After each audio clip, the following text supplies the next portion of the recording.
جا رہا ہوں سفر کے لیے. تو انہوں نے کہا میں صبح بتاؤں گا. استخارہ کیا, صبح کہنے لگے نہ جانا, تیرا مال بھی لٹ جائے گا اور تو قتل بھی ہو جائے گا.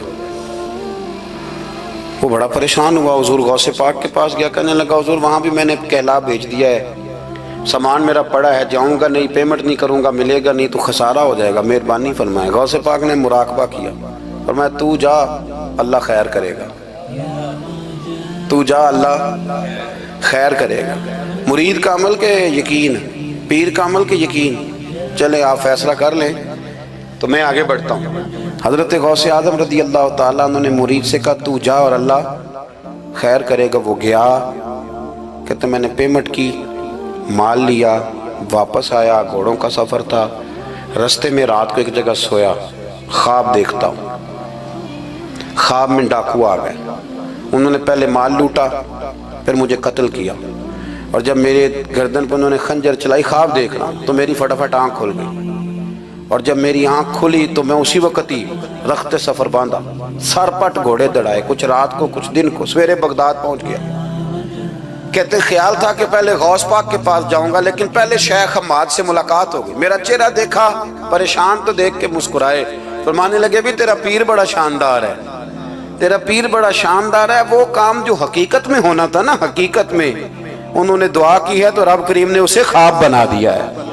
ان کی دعا کی برکت سے اللہ نے اسے, اب میں بات مضبوط کرنا چاہتا ہوں تو میں ایک حدیث پاک بھی پڑھ دوں.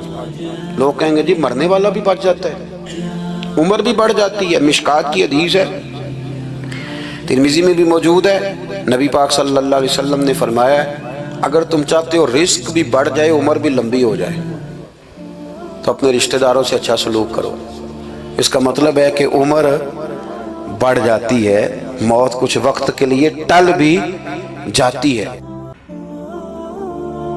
حضور غوث پاک رضی اللہ تعالیٰ عنہ نے نبی پاک صلی اللہ علیہ وسلم کی اتباع میں وقت گزارا ہے. کچھ بندے اللہ کے بڑے خاص ہوتے ہیں. حضور غوث پاک رضی اللہ تعالیٰ عنہ کو اللہ نے اعزاز عطا فرمایا, شان عطا فرمائی کہ غوث اعظم درمیان اولیاء جو محمد درمیان انبیاء. اس طرح نبیوں میں رسول کریم کا مقام ہے نا, اس طرح ولیوں میں غوث پاک جیلانی کا مقام ہے. حضور غوث پاک رضی اللہ تعالیٰ عنہ کو اللہ نے کئی اعزازات دیے. سب سے بڑی بات یہ کہ اللہ نے انہیں کرامات عطا کی. کرامت دین کا پورا ایک حصہ ہے. ہمارے یہاں نا لوگ کہتے ہیں اخلاق بیان کریں جی, وہ کہتے کیا تھے, کرامت کیا ہوتی؟ بھئی کرامت تو قرآن پاک نے بیان فرمائی. آصف بن برخیہ جناب بلقیس کا, ملکہ بلقیس کا تخت لائے تھے. یہ اللہ نے کیوں آیت نازل کی قرآن پاک میں؟ وہ قصہ کہانی ہے کہ وہ جی تخت لائیں, یہ کیوں بیان کی؟ اور تخت آیا کس طرح آیا؟ انہوں نے کہا کہ آنکھ جھپکنے سے پہلے آ جائے گا. پھر آیا کہ نہیں آیا؟ ان سے پوچھا یہ کیسے آیا؟ کہنے لگے ھذا من فضل ربی. او سنگیو, صرف حضرت سلیمان علیہ السلام کا امتی تخت لا سکتا ہے, نبی پاک کا غلام نہیں لا سکتا. یار آپ نے کرامت کا انکار کر کے اپنے آپ کو کمزور کر لیا. اور نہیں جی نہیں, یہ کیسے ہو, کیا مطلب ہے اس کا؟ آپ سورہ نمل روز پڑھے اور جناب سلیمان علیہ السلام کے امتی کی شان بیان کرے کہ وہ آنکھ جھپکنے سے پہلے 80 گز اونچا, 80 گز چوڑا, 80 من وزنی تخت آنکھ جھپکنے سے پہلے لے آئے. کسی بندے کا ایمان خراب نہیں ہوتا. اور میرے غوث پاک جیلانی, یہ وہ بندے ہیں جن کے بارے میں نبی پاک نے فرمایا کہ میری امت کے علماء بنی اسرائیل کے نبیوں کی طرح ہیں, امتیوں کی طرح نہیں. کن کی طرح؟ نبیوں کی طرح, نبیوں کی طرح. حضرت غوث پاک رضی اللہ تعالیٰ ہم کو ملانگ لوگ نہیں ہیں الحمدللہ تعالی. ہم تو غوث پاک کی کرامت بھی مانتے ہیں پر قرآن و سنت کی اینک لگا کے مانتے ہیں. یہ میری بات سمجھ لیں. حضرت غوث پاک رضی اللہ تعالیٰ عنہ طالب علموں کو سبق پڑھا رہے تھے, تو سبق پڑھاتے پڑھاتے نا ہاتھ آگے بڑھایا, تو اچانک ہاتھ واپس آیا تو گیلا ہو گیا تھا سارا. تو شاگرد بھی بڑے سیانے ہوتے ہیں, انہوں نے سبق چھوڑ دیا, استاد جی کے گیلے بازو کو دیکھنا شروع کیا. حضور یہ کیا ہے؟ تو غوث پاک بھی غوث پاک تھے. ہر بندے کا ہاضمہ اتنا اچھا نہیں ہوتا کہ اس کو ہر بات ہضم ہو جائے. کئیوں کو بد ہضمی بھی بڑی سخت ہوتی ہے, کھٹے کھٹے ڈکار آتے ہیں بات سن کے, کانوں سے دھواں بھی نکلتے ہیں کئی دفعہ. تو انہوں نے پوچھ لیا فٹافٹ کہ حضور یہ کیا ہوا؟ تو غوث پاک کو پتا تھا کہ سب کا ہاضمہ ٹھیک ہے. میاں صاحب نے بھی کہا تھا خاصاں دی گل آما آگے نہیں مناسب کرنی.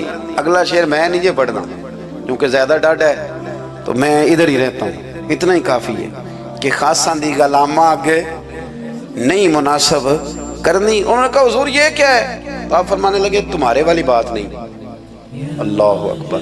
ابھی سبق پورا ہو رہا تھا تو بندے دوڑے دوڑے آ گئے اور انہوں نے نعرے لگانے شروع یا غوث یا غوث یا غوث. لوگ کہتے ہیں غوث پاک سے ملتا نہیں. میں کہ ٹھیک ہے انہوں نہیں نہ ملیا.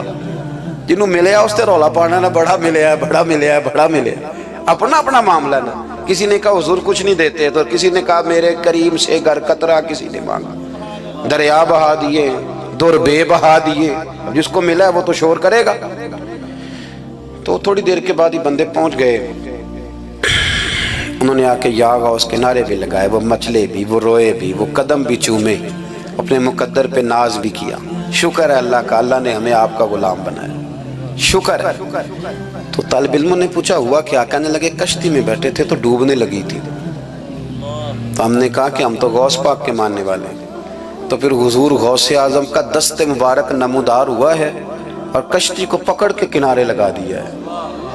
کشتی کو پکڑ کے کنارے لگا دیا ہے. ایک قریب کہنے لگا یہ کیسے ہو سکتا ہے؟ تو دوسرا اس کی کمر پہ تھپکے دے کے کہنے لگا ویسے ہی ہو سکتا ہے جیسے آصف بن برقیہ کے ساتھ ہوا تھا. بالکل ویسے ہی ہو سکتا ہے. سیدنا غوث اعظم کی کرامات اتنی متواتر کے ساتھ ہیں کہ ملا علی قاری فرماتے اتنی تو کرامتیں سنی نہیں جتنی غوث پاک کو اللہ نے عطا فرمائی. رب کریم نے انہیں درجہ دیا وقار دیا. ان کی دعاؤں کو قبولیت دی. اللہ نے انہیں اعزاز کے ساتھ نوازا. اللہ نے ان پر فضل فرمایا. غوث پاک نے نا 100 گھوڑے ملا علی قاری نے لکھا 100 گھوڑے غوث پاک نے اکٹھے خرید لیے. خریدے بھی ذرا عربی نسل کے. ترجمہ کرا اج دا کی بندا ہے اس گل دا؟ یعنی 1.25 کروڑ والی پجارو تے وہ بھی 100. بڑی مشکل میں نہیں آ جاتے دیکھنے والے. 200 مولوی صاحب دا کی کام ہے اینیاں گڈیاں وہ کٹھیاں وہ ہے گل. تو غوث پاک نے 100 گھوڑے کٹھے ہی. یہاں ایک روایت ہے کہ 50 گھوڑے عربی نسل کے مہنگے. اس دور میں وہی عربی نسل کے گھوڑے کمانا وہی تھا جو آج آپ کے یہاں نا لینڈ کروزر کمانا ہے. ایک غوث پاک کا مرید تھا تو ایک شخص سے کہنے لگا چل میں تجھے اپنے پیر صاحب سے ملا کے لاؤں. ملا علی قاری نے اس کو لکھا ہے. تو وہ کہنے لگے میں نہیں جاتا پیروں کے پاس. اس نے کہا چل تو صحیح. وہ لے آیا. پہلے دن داخل ہوئے تو غوث پاک کے استقبال میں 50 گھوڑے بندھے ہوئے. پہلا ہی شکوہ کہنے لگا یار غصہ نہ کرنا. یہی ہوتی ہے نا باتیں. اسٹائل بھی یہی ہوتی. غصہ نہ کرنا. ویسے ایک گھوڑے سے بھی کام چل ہی سکتا ہے. آپ کو پتہ ہے نا بڑا بڑا لوگوں کو یاد آتا ہے غریبوں کی بچیاں اور فلانی شے اور غریب اور یہ بڑی بڑی چیزیں یاد آ اس کو بھی یاد آ گئی. غصہ نہ کرنا. میں اب اس بیچارے کے پاس جواب بھی کوئی نہیں تھا کہ حضرت صاحب بات تو ٹھیک ہی ہے لیکن جب آپ کسی کے ہاتھ پہ بیعت کر لیتے ہیں نا پھر آپ کا ان کہانیوں میں الجھنا بنتا نہیں. پھر آج یہ تو باتیں پہلے کی تھی نا. سوچتے پہلے تو بات ہو گئی. اب تو عمل کرنا ہے. تو ہوتے ہیں کچھ کچے بندے بھی بیچارے جو ساری زندگی سیدھے سیدھے ہونے میں ٹائم گزار دیتے ہیں اور جب تک پکے ہوتے ہیں تب تک کام ہی کھرا ختم ہو جاتا ہے. غوث پاک کا وہ مرید کہنے لگا یار بات تو تیری ٹھیک ہے پر چلو میں پتہ کروں گا 50 کیوں ہیں. آئے ملے لیکن وہ روز تنگ کرتا وہ بندہ. پھر پوچھا پیر صاحب سے 50 گھوڑے کیوں رکھے ہیں. پھر پوچھا پیر صاحب سے.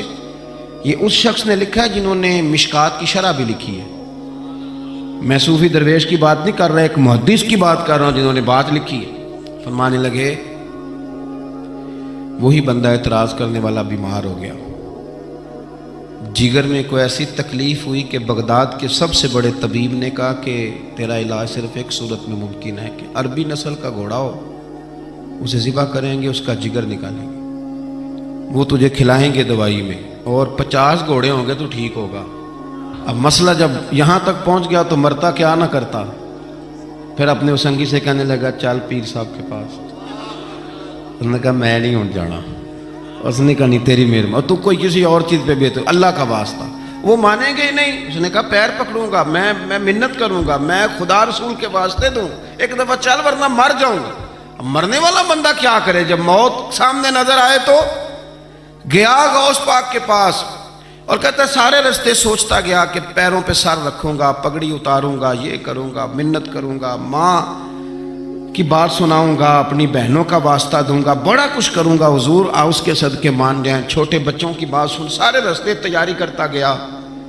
لیکن جب غوث پاک جیلانی کی ڈیوڑی میں قدم رکھا تو شیخ عبد القادر جیلانی دیکھ کے مسکرائے، فرمانے لگے او یار تجھے بڑا شکوہ تھا میرے گھوڑوں پہ، اصل میں نا تو ایک دن میری گلی سے گزر رہا تھا، میں نے تیرے ماتھے پہ نظر ڈالی تو سمجھ آ گئی تو بیمار ہو جائے گا اور تیرا علاج بھی 50 گھوڑوں سے ہوگا، میں نے 50 کیا کرنے تھے، میں نے تو تیرے لیے منگا کے رکھے ہوئے ہیں۔ کچھ تو مجبوریاں رہی ہوں گی، یوں ہی کوئی بے وفا نہیں ہوتا، او خدا کے بندے تیرے لیے رکھے ہیں، فرمایا چارہ ڈالنے کی بھی ضرورت نہیں، وہ میرے مرید ہی ڈالیں گے، تو روز آیا کر ایک لے جایا کر، اپنا علاج کرا۔ کہنے لگا حضور مرید کر لیں، فرمانے لگے جو اتنے امتحان لے کے بیعت کرے اسے نہیں کیا کرتے، تو مرید ہی ہے، تو لے جا کھا۔ اور اپنا آج تک لوگوں کو بدگمانیاں ہوتی ہیں، اور جو عمل کرنے والے تھے، اللہ والوں کی بات ماننے والے تھے، وہ بات مان کے درجات بھی لے گئے، اور جو کہانیوں میں تھے وہ بیچارے آج تک کہانیوں میں ہیں، ابھی تک ان کا الجبرہ اور ہندسہ کا رزلٹ کوئی نہیں آیا، ابھی تک یہاں کہانیاں۔ ان بزرگوں کی تعلیمات پر عمل کریں۔ غوث پاک رضی اللہ تعالیٰ عنہ کی ساری زندگی پڑھو گے تو جو چیز سب سے زیادہ نظر آئے گی وہ اللہ کے بندوں کا پیار ہے، غریب سے، مجبور سے، گناہ گار سے۔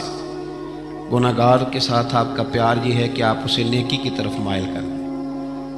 گناہ انسان کو کھا جاتا ہے، گھن کی طرح چاٹ جاتا ہے، اگر آپ اس کی اصلاح کر دیں گے تو آپ نے اس کے ساتھ بہت زیادہ نیکی کر دی۔ تو یہ ساری تربیت حضور غوث پاک فرمایا کرتے تھے۔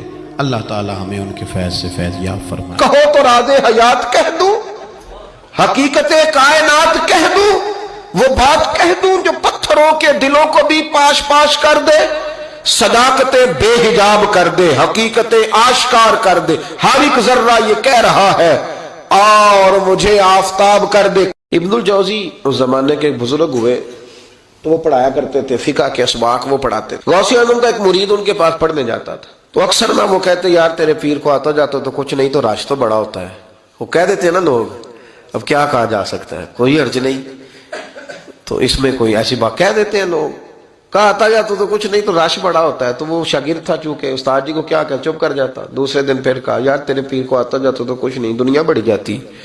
وہ 3-4 دن گزرے تو شاگرد تنگ آ گیا، کہنے لگا استاد جی آپ اس طرح کریں، میرے ساتھ نہ الجھے، میرے ساتھ ہی چلیں، چل کے دیکھ لے وہاں ہوتا کیا ہے۔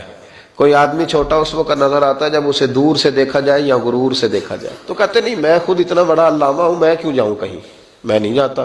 کہتے ہیں وہ پھر ایک دن کہنے لگے، تو میں نے کہا استاد جی یہاں چلے یا بات نہ کریں، کہنے لگے چل پھر چلتے ہیں۔ تو ابن الجوزی چلے، بڑا مشکل ہوتا ہے، انا کے بڑے بت ہوتے ہیں، یہ توڑنے بڑے مشکل ہوتے ہیں۔ جب آئے نا محفل میں تو اوپر چادر اوڑھ کے آئے، چہرہ چھپا کے آئے، کوئی دیکھے نہ کہ مولوی صاحب بھی کہیں جا رہے ہیں۔ ہاں میں نے دیکھا ہے، ساری زندگی چودھری صاحب کی، سیٹھ صاحب کی، علامہ صاحب کی، پڑھے لکھے آدمی کی اصلاح نہیں ہو پاتی۔ کیوں؟ کسی کے سامنے جا کے عاجزی سے بیٹھ نہیں سکتا، وہ کہیں سے اپنے حصے کا فیض لے نہیں پاتا، بہت بڑا ہوتا ہے نا، تو بیچارہ رہ جاتا ہے۔ اس اقبال نے کہا تھا اگرچہ بت ہے جماعت کی آستینوں پر مجھے حکم اذاں لا الہ الا اللہ، نہیں بیچارے رہ جاتے۔ تو آ گئے، وہ شاگرد بھی ساتھ تھا۔ اب حضرت غوث اعظم کی محفل میں بیٹھے، غوث اعظم کی محفل میں تقریر کا یہ انداز ہوتا تھا کہ وہ ایک قاری صاحب جو مرضی آیت پڑھ دیتے تو غوث اعظم تشریح کرنی شروع کر دیتے۔ تو قاری صاحب نے تلاوت کی تو غوث اعظم آیتوں کی تفسیر بیان کرنے لگے، آیت کی تفسیر بیان کی تو شاگرد نے، استاد جی چھپے ہوئے تھے تو ان کی طرف دیکھا تو کہنے لگے یہ تو مجھے بھی آتی ہے۔ دوسری تفسیر بیان کی تو کہنے لگے یہ بھی مجھے آتی ہے۔ تیسری کی تو میں نے کہا یہ بھی۔ 11 تفسیریں کی تو میں نے کہا آتی ہے۔ جب 12ویں آئی نا تو میری آنکھیں کھل گئی، 13ویں آئی تو بس پھر نظر اٹھ گئی، 14ویں آئی تو شاگرد کہنے لگا استاد جی اس کے بارے میں نے کہا چپ کر، بیچ میں بولنا، سننے دے حضرت کیا فرماتے ہیں۔ اسے چپ کرا دیا۔ کہتے ہیں 40 تفسیریں حضرت نے بیان کی، پھر وہ سر سے دوپٹہ اور وہ کپڑا کب سرکا سمجھ نہیں آئی، کب میرا چہرہ خود بخود کھل گیا کوئی سمجھ نہ آئی، اتر گیا سارا کچھ۔ فرماتے 40 تفسیریں ایک آیت کی بیان کر کے غوث پاک کہنے لگے بس سننا ذرا جملہ سننا، فرمانے لگے بس بھائی اب کال ختم، اب حال کی طرف آتے ہیں. اب کال ختم، ظاہری باتیں ختم، اب آؤ حال کی طرف. تو ابن الجوزی کہتے ہیں میں سنجیدہ آدمی تھا پر اللہ اکبر کہا تو میرا کرتا پھٹ گیا، پگڑی گر گئی، اور میں غوث اعظم کے قدموں میں لگا. میں نے کہا بابا آج اتنا ہی، آگے نہیں جانا ورنہ کلیجہ پھٹ جائے گا، آگے نہیں جانا ورنہ بکھر جائے گی ہر چیز. کہو تو راز حیات کہہ دوں، حقیقت کائنات کہہ دوں، وہ بات کہہ دوں جو پتھروں کے دلوں کو بھی پاش پاش کر دے، صداقت بے حجاب کر دے، حقیقت آشکار کر دے. ہر ایک ذرہ یہ کہہ رہا ہے اور مجھے آفتاب کر دے. کہوں آگے بات؟ تو کہا نہیں آگے نہ بولنا ورنہ کلیجہ پھٹ جائے گا. حضرت یحییٰ بن نجاح کہتے ہیں میں غوث پاک کی محفل میں گیا تھا اور ایک دھاگا لے گیا تھا. آج میں نے گننا ہے کتنے بندے توبہ کرتے ہیں. ہماری مجلسوں میں نوٹ گنے جاتے ہیں، وہاں کا گنا جا رہا ہے، گننا ہے آج کتنے لوگ توبہ کرتے ہیں. تو کہتے ہیں غوث اعظم تقریر ختم کرتے تھے تو 15 لوگ وہاں سے کھڑے ہوتے تھے. حضور ڈاکو تھے، ظالم تھے، آج کے بعد توبہ کرتے ہیں، غریبوں کا مال بھی واپس کریں گے اور محنت کر کے کمایا کریں گے. 50 وہاں سے کھڑے ہوتے، حضور شرابیں پی، بدکاریاں کی، آج کے بعد کھری توبہ کرتے ہیں. 10 وہاں سے، 20 وہاں سے. اس نے توبہ کی تو میں نے ایک گرہ دے لی، گنڈ ایک گرہ میں نے لگا دی، گانٹھ ڈال دی. دوسرا اٹھا تو میں نے ایک اور دے دی، تیسرا اٹھا تو اور دے دی. آج میں نا گرے لگاتا جاتا ہوں، آخر میں دیکھوں گا کتنے بندے کتنی گرے بنتی ہیں. کہتے ہیں ایک ایک 2 توبہ کر رہے تھے تو گرہ لگ رہی تھی، 15 کٹھے اٹھنے لگ گئے. اب میں کیسے گرے لگاؤں؟ پھر 50 اٹھنے لگے. کبھی میں غوث اعظم کی طرف دیکھتا، کبھی بندے گنتا، کبھی گرے دیکھتا. جب میں الجھ گیا نا تو حضور غوث اعظم نے تقریر کرتے کرتے میری طرف دیکھا اور دیکھ کے مسکرائے، کہنے لگے یحییٰ میں دلوں کی گرے کھولتا جا رہا ہوں، تو لگاتا جا رہا ہے. میں تو گرے کھول رہا ہوں اور تو لگا رہا ہے. پھر فرمانے لگے یہ میری وجہ سے توبہ نہیں کر رہے، میں کون ہوتا ہوں؟ یہ تو خدا کے فضل سے توبہ کر رہے. اور فرمایا یحییٰ تو بچا، اللہ کا فضل گن سکتا ہے؟ تو اس کا کرم گن سکتا ہے؟ یہ کرم برس رہا ہے لوگوں پہ، یہ کرم برس رہا ہے، یہ اس کی رحمت ہے ساری. اور اللہ کی رحمت گنی جا سکتی، شمار کی جا سکتی، کسی جگہ قید کی جا سکتی، یہ کرم ہے اللہ کا. تو کیسے گن سکتا ہے؟ ہٹ جا. شیخ یحییٰ کہتے ہیں میں اٹھ کے قریب گیا، میں نے کہا حضرت جی مجھے بھی قبول کر لیں، یہی رکھ لے.